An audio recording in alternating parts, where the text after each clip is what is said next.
¿A ustedes no les parece que Dorian Gray está en el aire? Que algo del retrato de Dorian Gray está flotando alrededor de todos nosotros en este momento. Como si de repente intentar tapar el sol con un dedo ya no es suficiente.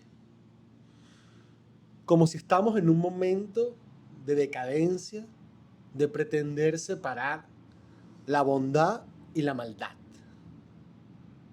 Es como si en el aire hay un olor de opio chino. Hay un olor de té hindú. Hay un olor de flores silvestres importadas en Londres. Hay un olor de sudor de hombre divino. Hay un olor de Dorian Gray alrededor de todos nosotros. No sé si fue a propósito de ver The Substance, que para mí, básicamente, como dije en el capítulo de film, me parece básicamente una copia del retrato de Dorian Gray, sino que además, como ya estamos llegando en un punto de, como ya de fastidio, ¿sí? De mucha ladilla con respecto a la fachada de redes sociales o a la fachada de las cosas en general. No solo esa fachada que nos permite solo publicar una parte de nuestra vida, sino también que eso empiece a invadir otros espacios de nuestra realidad y ya no nos podamos pensar más allá de cuando tenemos que mantener una fachada. Y como que teniendo todas esas cosas en el aire, me provocó volver a leer El retrato de Dorian Gray. Esta es la segunda vez que lo leo. La primera vez que lo leí, creo que tenía como 17 años y estaba en una cola para un trámite burocrático. Esa cola yo pensé que iba a ser muy corta. Y recuerdo que a propósito me llevé el retrato de Dorian Gray que tenía pendiente de leer porque, bueno, tenía que menos de 200 páginas. Yo decía, quizás lo empiece allá. Si la cola está muy larga, quizás lea la mitad. Al final la cola terminó durando 3 horas y media. Y a la hora 3 ya yo había terminado el libro.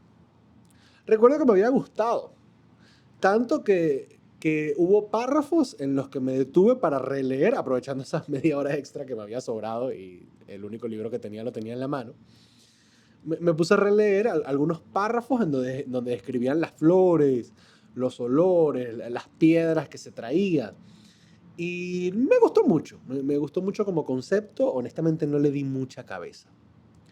Esta segunda vez que lo leí, que fue en formato audiolibro, específicamente la versión dramatizada de la BBC, que está bastante buena, bastante teatralizada. No se siente como si fuera un libro, las transiciones entre los capítulos tiene un ritmo muy, muy sabroso. De verdad que yo creo que si tuviera leído un formato audiolibro tradicional, se hubiera llevado unos 45 minutos más. Pero la dirección y la manera como corrigieron el guión me parece que está muy sabrosa de leer. Y aparte tiene una cantidad de sonidos ambientes gigantescos, gigantescos, gigantescos. Algo que me costó quizás dentro de la cantidad de sonidos ambientes fue poder, y el ritmo tan rápido que tenía el audiolibro, me costó hacerle como cara o hacerle como cuerpo a los personajes. Ese sería como el único detalle que quizás no estuvo tan bueno, pero creo que estaba en formato radio. Y si tú quieres lanzar un formato radio de Dorian Gray, me parece que la partieron. O sea, esto yo lo podría escuchar que si todos los lunes al mediodía saliendo del colegio, que si, mira, 15 minutos de Dorian Gray, vamos a ver qué hizo este hombre obsesionado por la belleza. Y bueno, lo leí hace poco, lo terminé ayer. Eh, y cuando lo terminé, se me ocurrió ver si... Yo siempre hago esto porque me gusta conseguir charlas en internet con pocas visualizaciones. Me parece que uno consigue joyas ocultas. Y yo lo hago con cualquier tema. O sea, cualquier tema que a mí me guste, o libro que me gustó, o autor que disfruté, yo dije, vamos a ver si este tipo habló alguna vez, alguien lo grabó y lo subió a internet para ver qué tal.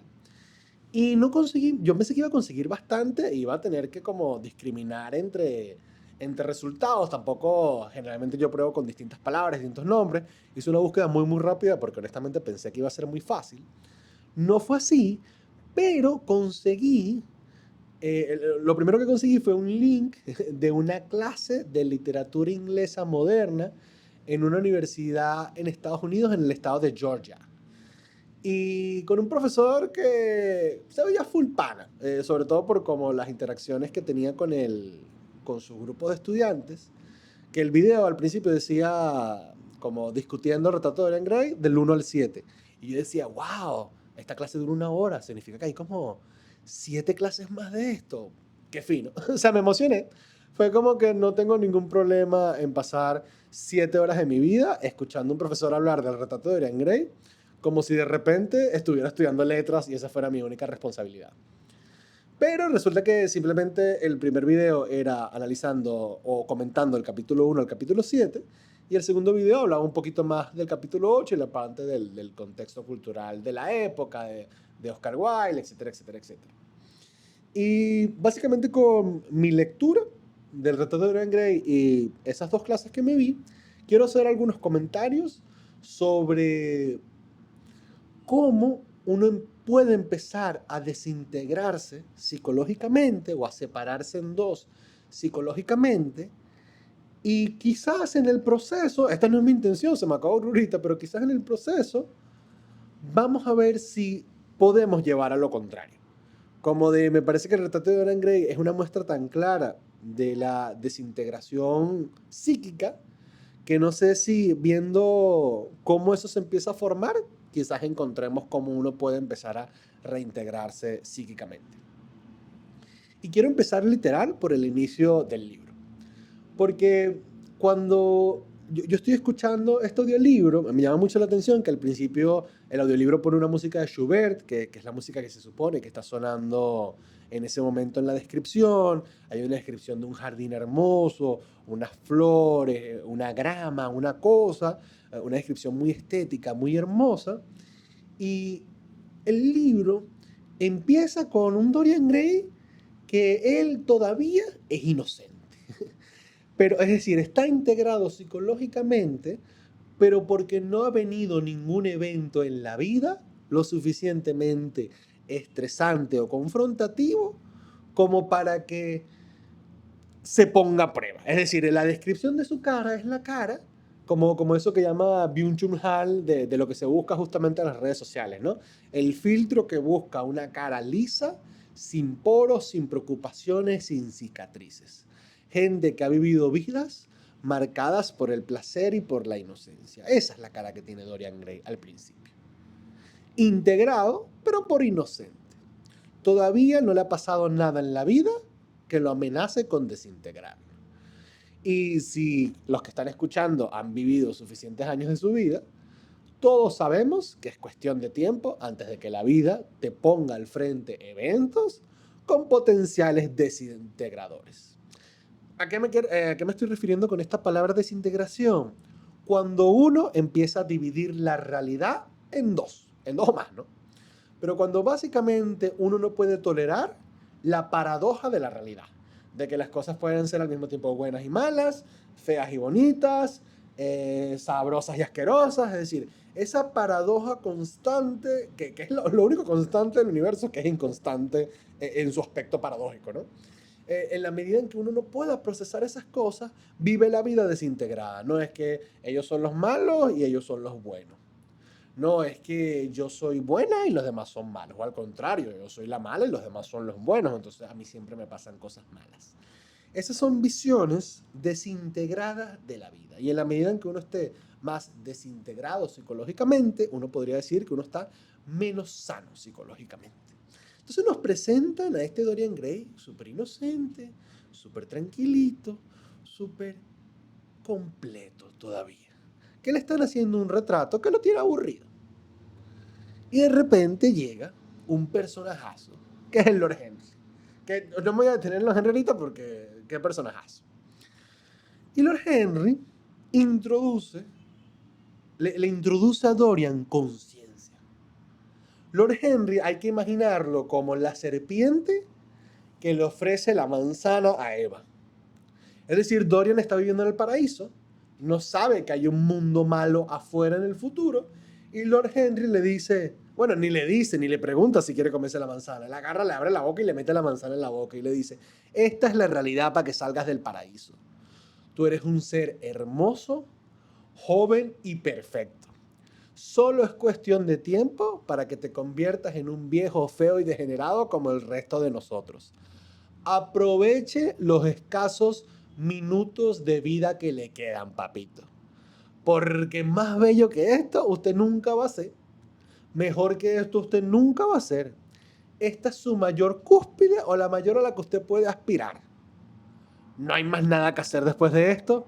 Me alegro haber disfrutado esto, aunque sea por un momento. Y al principio, ante este comentario, Dorian no necesariamente reacciona porque le es difícil hacer cuerpo lo que le acaban de decir, ¿no? Es como si a uno le dicen que uno es muy bello. Es que, bueno, no sé necesariamente qué hacer con esto, ¿no? Más allá de decirte las gracias o más allá de entender que es algo que tú estás viendo, no es algo que yo estoy viendo. Y esto se termina de hacer cuerpo justamente cuando terminan el retrato de Dorian. Terminan el retrato y Dorian se ve hermoso, pero ya comió de la manzana, ya es consciente de la realidad del mundo. Y ahí está claro de que jamás va a ser tan hermoso como en ese momento. Jamás va a ser tan bueno, tan liso, tan perfecto, y que a partir de ahí en adelante su vida va a ser una mierda. En ese momento,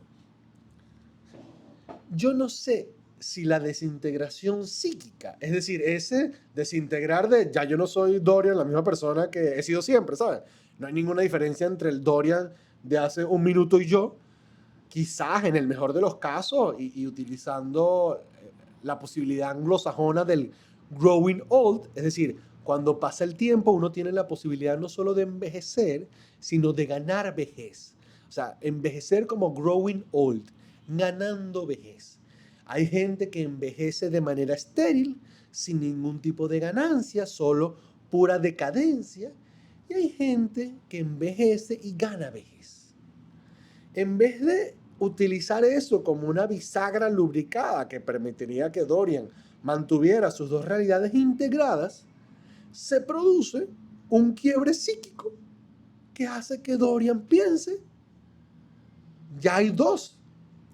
Esta versión perfecta, ideal de mí, que todo el mundo quiere, que todo el mundo respeta, que nadie ni siquiera va a poner en duda porque así de pura y bella es. Y la otra versión de mí, que ni siquiera sé qué es, sino es una cosa abstracta, potencialmente mala, que no soy ni siquiera realmente consciente a nivel de detalle de qué va a pasar cuando envejezca, más allá de este miedo abstracto chiquito que voy a dejar ahí oculto porque ni de vaina me quiero enfrentar a eso, y que se va a empezar a convertir como en una suerte de monstruo titánico amorfo que me va a perseguir en las noches porque me acabo de dividir en dos. Una parte de mí que es tan perfecta y tan idealizada que no le da otra opción a la otra parte de mí a ser imperfecta, monstruosa y sin límites. Porque lo perfecto por lo menos está limitado por la belleza y la pureza. Pero lo imperfecto corre salvajemente sin ningún tipo de límite. Cuando ocurre esa desintegración, ¿quién la comete? Lord Henry, que le da a Dorian la conciencia de lo que va a pasar, o la aparición, gracias a la tecnología, en este caso de la pintura, es decir, desarrollamos una tecnología que nos permitía representar la realidad a un nivel que haga que la gente vea cosas que en otro momento de la vida jamás eran capaces de ver. Es decir, ningún humano originario podía ver un retrato con la calidad que se empezaba a ver en la época victoriana. Imagínense la angustia de la calidad de las fotos que tenemos ahorita, ¿no?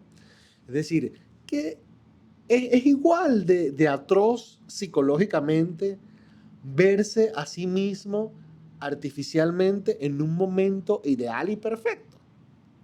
Como que si Lord Henry no está para ponerle subtítulos a la naturaleza cruda y cruel de la realidad, el mero retrato ya es suficiente para desintegrarnos psicológicamente? ¿O hacia dónde quiero llegar con esto realmente? El solo hecho de que cuando nos tomemos una foto, eso ya sea una versión idealizada, perfecta de quién somos, es suficiente para empezarnos a desintegrarnos psicológicamente, aún sin que alguien nos diga algo. Es decir, si soltamos un humano feral en la naturaleza y le damos un teléfono y le ponemos unos filtros para que cada vez que se toma fotos, el teléfono se lo muestre un filtro y después de 30 días a este pobre niño feral abandonado le soltamos un espejo para que se vea en el espejo, el mero contraste entre la imagen real del espejo y la imagen a la cual perfecta de él, a la cual puede acceder por la tecnología, es suficiente como para que ese niño empiece a pensar que hay dos versiones de él. Qué difícil no es desintegrarse psicológicamente cuando se vive en una sociedad que pone la estética por encima de absolutamente todas las cosas. Que esa es parte del jueguito de Lord Henry. Que vamos a tener un momento aquí a hablar para Lord Henry mientras eso se va ahí marinando, esa idea con la que empezamos el programa. Lord Henry, ¿qué es? En términos de la calle, un mamagüevito. Un hablador de paja profesional. Un hombre extremadamente seductor porque te permite acceder a lo más sombrío de la humanidad, a los pensamientos más horribles, más inmorales y con menos consideración o respeto por ningún valor mínimo, pero de manera muy cobarde. Y eso es sumamente tentador de tener en la vida como amigo. Lord Henry es tan buen amigo porque nos permite echarnos aire en las bolas. Es decir, este es un tipo que desde su comodidad burguesa de vivir una vida súper segura, súper tranquila, donde no toma ningún tipo de riesgo, en la conversación, en el lenguaje y en la imaginación, si habla como si fuera el tipo más destroy, más decadente, más absurdo, más nihilista y más becerro de todo el universo, aún sin hacer nada. Y si tú, es decir, ante ese tipo de figuras en la vida que todos hemos tenido, es decir, todos hemos tenido a una persona aparentemente mayor, aparentemente sabia, que habla desde un lugar axiomático de la vida, como si las vainas son así, y la realidad es esta, y esto es una mierda, y esto no tiene sentido, y esto es un cinismo, y etcétera, etcétera, etcétera, etcétera. Y cuando uno ve la vida de esa persona vive una vida hiper segura, hiper incongruente con los valores con los cuales está hablando constantemente. Y eso hace que uno le pierda el encanto muy rápido. Pero para darse cuenta de eso, uno tiene que haber vivido, es decir, uno no puede ser inocente ante cómo se ve la vida verdaderamente vivida y no la vida narrada desde la comodidad. Como Dorian está inocente, eso cae como anillo al dedo. Porque cuando uno se enfrenta a ese tipo de figuras en la vida, cuando uno está inocente, es muy tentador pensar, por fin, este es mi acceso seguro al lado sombrío de mí que nunca me he atrevido a explorar, porque la gente siempre me ha dicho que tengo que ser bueno y que todos tenemos que ser buenos. Pero de repente llega este hombre con estas palabras bonitas y empieza a decirnos que no necesariamente hay que ser bueno. Y uno lo siente seguro porque en esencia este hombre también es bueno, a pesar de que hable cosas tan malas al mismo tiempo. Esta figura de los R me parece fascinante, me parece que está muy bien escrita y que es un excelente acceso a la sombra. Bueno, no excelente, es un tentador acceso a la sombra porque se ancla en un miedo que implica toda una cobardía con respecto a, bueno, no puedes mirar lo oscuro de lejitos, porque lo oscuro tiene una atracción gravitacional bien fuerte. En la física, lo más oscuro de lo oscuro es lo que tiene la atracción gravitacional más fuerte. Algo que me gustó de haber visto estas dos clases, no solo porque el profesor me pareció pana, sino porque me gusta mucho. Yo creo que yo disfruto eso de los círculos de lectura o de compartir opiniones de libros con la gente. Es que la gente a veces da unas opiniones tan sin sentido que son buenísimas. O sea, que son ángulos inesperados a los cuales uno nunca llegaría solo. Por ejemplo, al principio de esta clase, como que el profesor dice, mira, yo los escuché hablando, que los escuché muy verbales con respecto al inicio del libro, que estaban muy molestos con estas escenas burguesas, tal. ¿Quieren hablar un poco de eso? Y uno de los chamos, no se les ve la cara, ¿no? Pero uno de los chamos comenta algo así como, odio a Lord Henry, lo odio. Y el profesor dice, ¿pero por qué? Y él que lo odio. El libro empieza con unas descripciones hermosas de unas flores, de un campo silvestre, un arco de grama, una naturaleza. Y está ese tipo ahí fumando. ¿Quién se cree él? Para estar fumando ahí, arruinando el paisaje. O sea, me cae mal. O sea, ¿cómo que me cae mal? Toda esta descripción hermosa y tú vas a estar ahí fumando. Y eso me gustó. No, jamás me hubiera detenido a pensar en la idea de que el Lord Henry fumando rompe el panorama de alguna manera de lo que es la estética perfecta. Otro de los detalles de esa clase, voy a aprovechar este momento para hablar de algunas de las, porque no tomé muchas notas, honestamente. Las pocas que tomé sí me parecieron muy interesantes. El profesor en la primera clase, en una parte, se puso a hablar sobre cómo esto era una obra que representa al artista en decadencia. Y explicó que la decadencia tiene que ver con intentar exprimir lo última, o sea, exprimir la última gota que le queda a algo. Que cuando un arte está en decadencia, lo que quiere decir la palabra decadencia es se le está exprimiendo lo último que le queda de vida a algo. Y da como este ejemplo metafórico con las flores y las frutas. Él dice que las flores huelen más rico cuando están en su momento más cercano a la decadencia. Como que una flor muy muy joven que todavía no ha empezado a dañarse, todavía no huele fuerte. Pero que ese momento en el que la flor está más hermosa y huele más rico, es el momento obvio en el cual a partir de ahí ya todo va para abajo. No hay perfección más alta que la cúspide de la perfección. Cuando la flor huele más rico, en ese momento uno, respirando, intenta exprimir la decadencia de lo que está. Olemos flores que sabemos que están muriendo y decayendo. También el profe hace este ejemplo con las frutas. Él dice que el proceso de desintegración de las frutas empieza con el proceso de desintegración de los azúcares cuando mezclamos la fruta con la saliva de nuestra boca. Entonces, cuando masticamos una fruta, ya está entrando en decadencia y estamos intentando exprimir la última gota de lo que tiene. Y hasta ahí llegó el ejemplo de él. Después empezó a hablar de estas cosas, pero a mí me dejó muy... me gustó esa pieza lingüística para pensar la realidad y como que mi cabeza lo expandió hacia dos terrenos más. Primero, me pregunté como si nos podemos poner un poco literales, alquímicos específicamente, con el término exprimir lo último. Porque no creo que solo tenemos que pensar el exprimir lo último que le queda a algo, como si uno estuviera apretando una tela con agua. Sino me parece que tenemos que incluir todos los métodos que ahorita tenemos para seguir sacándole la chicha a un producto. Específicamente estoy pensando en cosas como la piedra, ¿no? La piedra es alguien, o sea, el que hizo la piedra, me imagino, le exprimió lo último, a lo último, a lo último, a lo último que le quedaba al perico.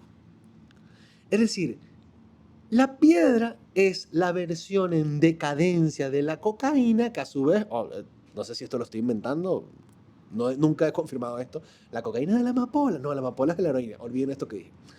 El... Ay, me perdí, ¿ves? Por estar pensando en cosas de la mala vida. La piedra es la versión más exprimida de la cocaína. Fíjense cómo no solo podemos sacarle lo último a las cosas exprimiéndolo, sino también añadiéndole químicos, mezclándole con otras cosas, pullándolo, mezclándolo, pullándolo, mezclándolo, levantándolo, raspando el fondo de la olla, hasta que queda una cosa que es verdaderamente decadente porque ya casi no queda nada lo cual exprimir. Y estoy utilizando el ejemplo muy grotesco de la piedra y la cocaína porque ¿cuántas veces cuando por lo menos tenemos una relación de pareja en decadencia, no le intentamos exprimir lo último que le queda, así sea, raspando la olla con gasolina?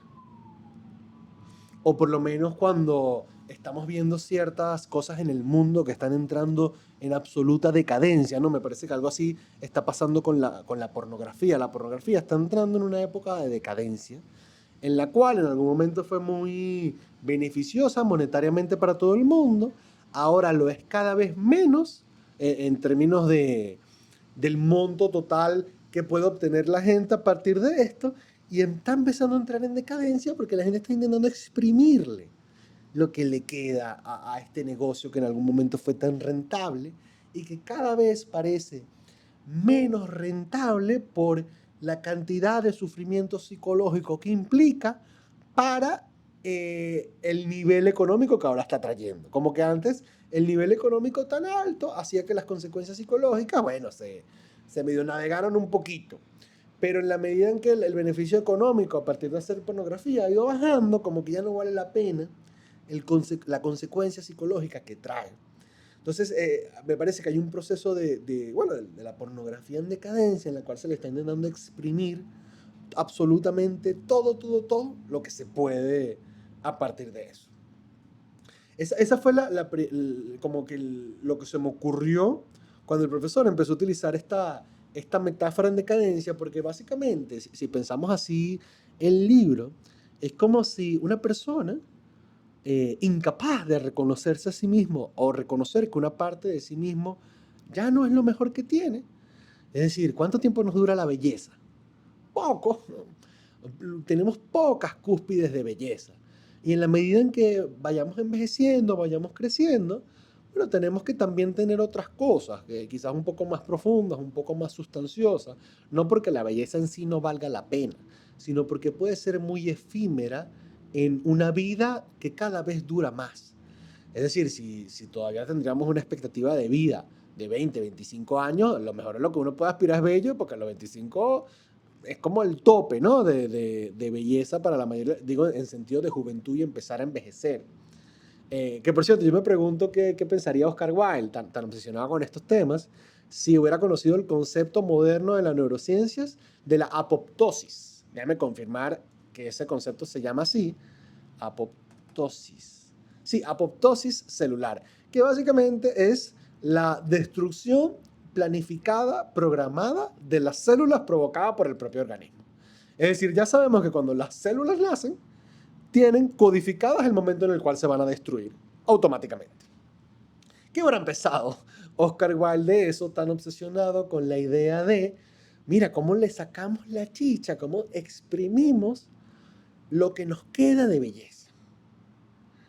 Y qué fácil es entrar en una vida en decadencia, nuevamente con esta, es que es una muy buena metáfora, eso es lo que me gustó de esta clase, me pareció muy inspiradora para pensar otras cosas así, ¿no? Cuando uno se siente en decadencia, quizás es momento de detenerse y decir, esto vale la pena seguir siendo exprimido. ¿Hay algo más, hay alguna gota que vaya a salir de acá que no sea ya mera bilis, mero fondo de la bolsa de basura? ¿Hasta qué punto hay que exprimir las cosas? Ojo, no quisiera ponerme moralista con respecto a la decadencia. Hay algunas cosas que tienen que decaer. Y quizás cuando las cosas decaen, el mismo proceso de decadencia, de exprimir lo último, hace que quede como su elemento más puro. Como que, por lo menos ahorita con el reggaetón, ¿no? El reggaetón está, o por lo menos estuvo, alrededor de estos años, todavía no me atrevería a decir que está en decadencia exactamente, pero alcanzó una cúspide muy, muy fuerte. Sería interesante ver cuando empieza a caer en decadencia, qué queda de todo el líquido como la última gota.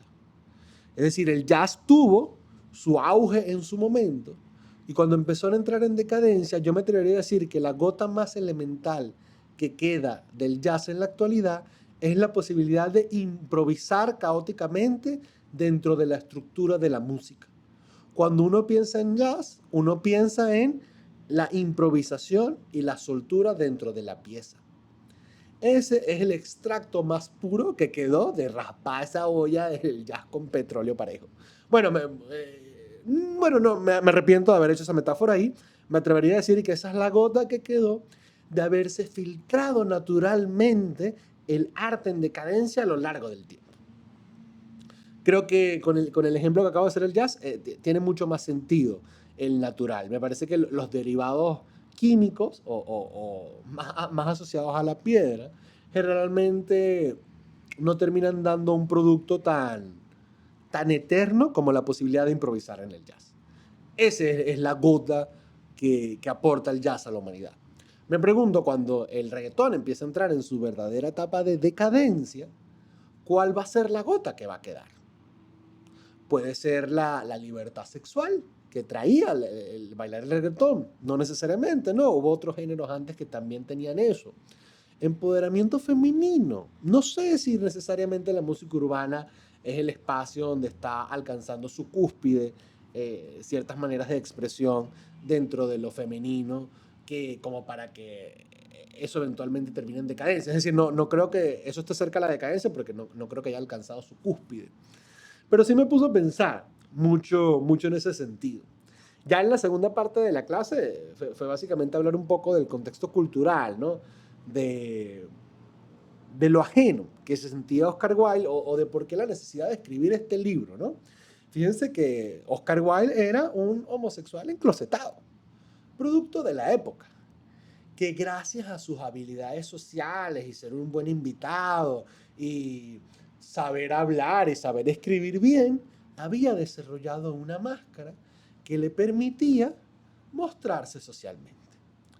Pero que dentro de él había una parte que no podía ser libre y que por lo tanto estaba desintegrada. Porque fíjense un detalle de la desintegración.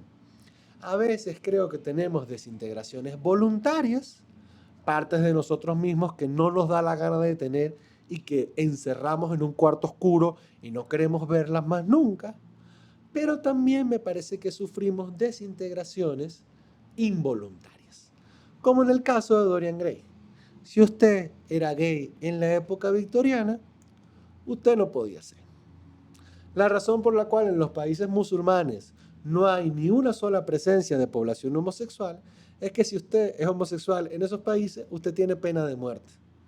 Por lo tanto, el porcentaje de la población homosexual en países islámicos tiene que mantener una parte de ellos mismos desintegrada de la sociedad.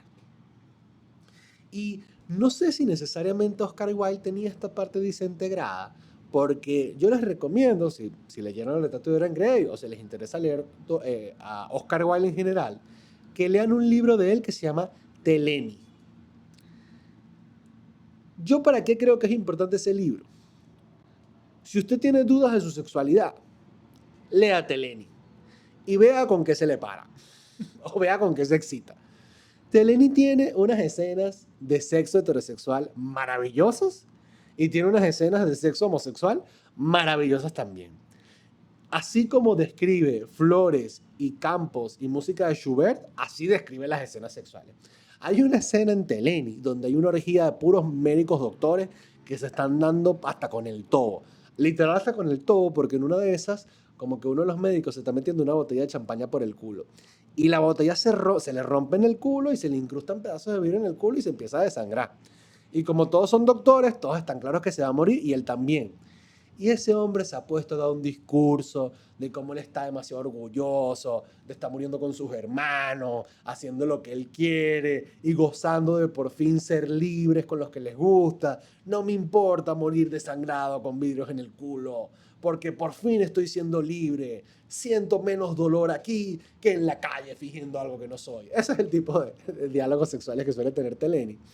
Y de verdad yo cuando leí ese libro y vi qué partes en específico del libro me causaban excitación y cuál otras partes no, fue como que, mira, si en algún momento yo tenía algún tipo de duda con respecto a mi sexualidad, este libro las acaba de solucionar de manera inmediata. Entonces, le estoy trayendo el ejemplo de ese libro porque qué horrible debe ser para alguien vivir con una parte de sí mismo desintegrado de él. Como que a veces este libro Quizás sirvió para ay, mira, ya estoy aquí aglutinando y confundiendo autor con la obra. El autor es la obra es el autor. ¿Cuándo se diferencia? Eso me pasa por pretender que estoy estudiando letra momentáneamente. Fíjense que tal vez ante lo horrible que puede ser manejar esta situación en el mundo, ahí es donde quizás entra lo artístico como una manera de integrar nuestra propia realidad. ¿Y por qué pienso que lo artístico es la única manera de integrarnos psíquicamente? Porque el arte es de las pocas cosas que para poder crear necesita destruir. Pero no es una destrucción vacía, sino es una destrucción transformadora. Es decir, la parte buena de mí y la parte mala de mí, ambas, para convertirse en algo nuevo, tienen que ceder y permitir desintegrarse, destruirse momentáneamente, para que en la masa confusa del caos de la vida puedan volver a unirse nuevamente. Que me parece que este es el lamentable final de Dorian Gray, así como fue también el lamentable final de The Substance. Cuando estamos desintegrados psíquicamente y pretendemos que la solución es matar esa otra parte de nosotros, ¿por qué no nos damos cuenta que es la idea más estúpida del mundo? Fíjense, cuando alguien dice, no, yo jamás voy a hacer esto, yo no soy así jamás, pero tú lo fuiste haciendo en una época, sí, pero ya jamás, esa parte de mí está muerta. ¿Está muerta o está encangrenada y la estás arrastrando? Porque si algo es parte de ti y tú lo matas, ¿qué te hace pensar que tú no te vas a morir en el proceso? ¿Qué te hace pensar que tú eres inmortal para sobrevivir la muerte de ti mismo? La única posibilidad de integración psíquica, o por lo menos la única que tuvo Oscar Wilde, fue a través de la creación artística.